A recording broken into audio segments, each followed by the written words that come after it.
বন্ধুরা, জীবনের অভিজ্ঞতা থেকে একটা জিনিস বড্ড বেশিভাবে শেখা হয়ে গেছে।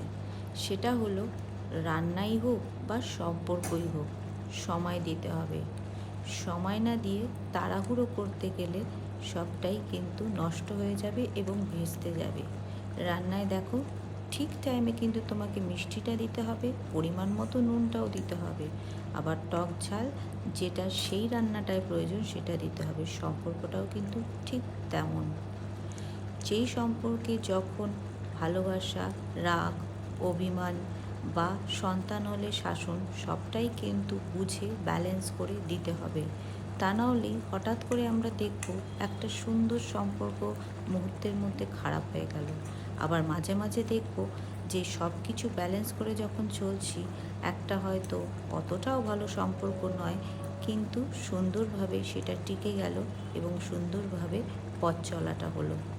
তোমাদের অভিজ্ঞতাটাও জানিও। আমি যে মতামতটা দিলাম, তোমরা কি আমার সাথে একমত হলে অবশ্যই জানিও। তবে একটা জিনিস কিন্তু সত্যি বলবো, যে যে কোনো জিনিস সময়ের আগে তাড়াহুড়ো করলে যেমন পাওয়া যায় না, আবার যে কোনো জিনিস নিয়ে বেশি মাতামাতি করলে, বেশি মাখামাখি করলে সেটা আবার অনেক সময় সেই লেবু চিপতে চিপতে তেতো হয়ে যাওয়ার মতন হয়। তাই ডিস্টেন্সটাও রাখো, আবার আগলেও ধরো,